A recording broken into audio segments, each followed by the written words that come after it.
Well, howdy YouTube gamers, welcome, and look at that. This is a text document. It summarizes everything that we know about Tarnished Edition so far, outside of course, very basic things, yeah, because we know for the fact that there are like 2 new starting classes, 4 new armor sets, some new weapons and Ashes of War, 3 torrent cosmetics. This is everything that we know. That's the basic, yeah. We are not gonna be talking about basics. We are going to talk about more in-depth things. Starting with the first information and most recent one. On July 10th, technically we're supposed to have Tarnished Edition released according to the newest leak, which is honestly probably not true. It's just speculative. One of the shops listed Tarnished Edition game keycard in form of a pre-order with estimated ship date on July 10th, 2026 for $80.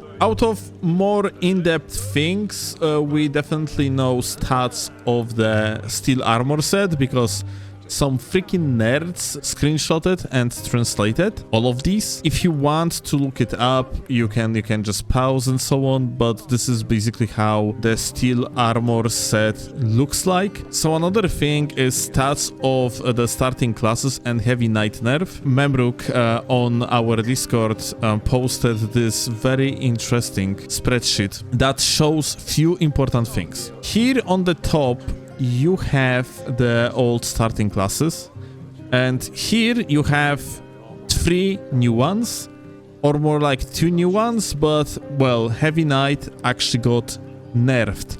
The old version had 2 less levels in total. The new version has 2 more levels, and these 2 additional levels are actually not that optimal like the old one. So basically, yeah, if you are actually looking at the stats, Vigor is the same, it's 14, but Mind, the new amount is 8, whereas the previous one was 7, and well, what is 1 point? Well, it's a lot if you want to optimize. And the Heavy Knight class was perfect for strength build, duelist build. It was just amazing for that purpose alone. And now, because of this now, well, it's a little bit worse, yeah, because the entire point is that so you don't really waste points on mind in the first place. That's when you want to have it the lowest amount in general, yeah. Then endurance is the same, strength is the same, dexterity the same, intelligence the same, and now you have Faith. Faith has been increased to 8 when it was 7 earlier, and this is also thing that is just complete waste of point. It is complete waste of point, because if you want to cast Bestial Vitality, which is the most optimal regeneration incantation for the melee builds, then you just take the 2 fingers heirloom, yeah? You give yourself +5 Faith by swapping to that ring, well, talisman that is, and then, because here it was 7 points as a starting amount, then you could just have that amount of Faith and just rock the talisman when you needed to cast Bestial Vitality. So yeah, this 1 point is basically wasted here, yeah?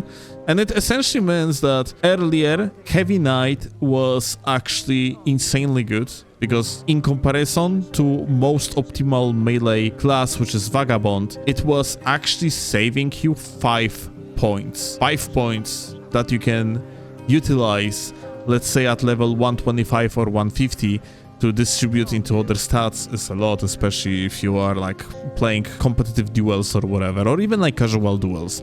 It is a lot. And the new one is essentially nerfed. It is like at 3 points instead, yeah? That is general change related to it. And then also, like, we of course know Idus Knight starting class, which is also quite interesting. Here it's written that it is probably the best class for 3-spear dedicated build, which means if you want to run dual 3 spears, that is insanely good setup. Such of build like that, then Idus Knight is probably top tier. And what's also worth to say is that because it is a class that has a very good amount of the starting Faith, whereas still keeping like a good amount of the dexterity and strength, it's also probably pretty decent starting class for so-called twinks. So if you like to play, or well, not even twinks. If you just want to invade, fight, or whatever on low levels, then the starting class of Idus Knight is probably very, very good. Next things is that we got plenty of screenshots, among them this one. This is Idus sword, and it is a light greatsword, as you can see here, yeah? To be exact here. Idus is going to be our 4th light greatsword, and what is important to notice is that this is 7 Miyazaki's heavy sword, which in comparison to Milady, it means that it's going to be, well, half the Miyazaki point heavier option. At the same time, 17 dexterity is a requirement for Milady, whereas here our requirement is actually 15. And it's actually very interesting because it might mean that despite DD scaling, this weapon is going to be more strength leaning than Milady, because Milady technically by default, of course, it's stronger on the strength build because of 200 scaling, but this weapon is technically minimally stronger on dexterity, yeah? It's like more of a dex weapon, so the new light greatsword might be more of a strength one. The fact it's heavier could suck as that technically. Now the question is if it's going to be actually a viable option, yeah, if it's gonna be any better than Milady or not.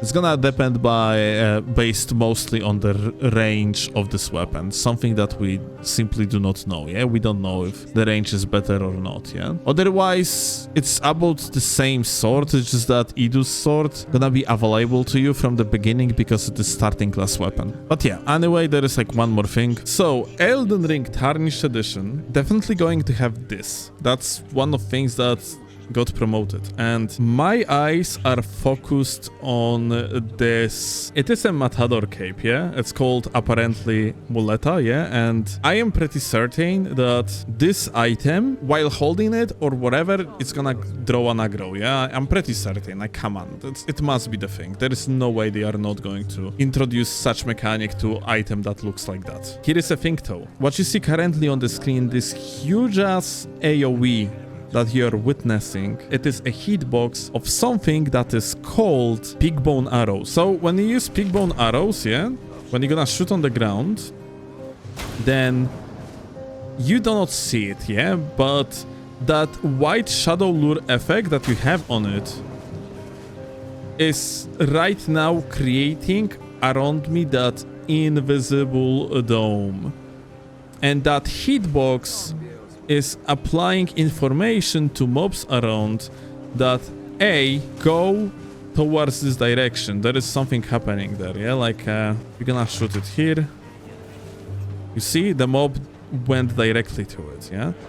And actually even tries to attack it. So this effect, the white shadow lure-like effect, the luring effect, is used by bow glitch. Unless From Software gonna patch tumble buff, I think this item has a huge potential to be another chainsaw. And depending if that thing has like a special Ash of War, or you just gotta have to hold it, similarly to how character on the screen holds it, probably just in form of the block, there is a chance it's gonna work in the way that you're just gonna hold it, and then it's going to apply, let's say, Death Blight to everything around if you're gonna manage to apply Death Blight on this. It's my wild guess, but somewhat educated one, yeah? I think that Matador's cape might be actually quite fucking broken.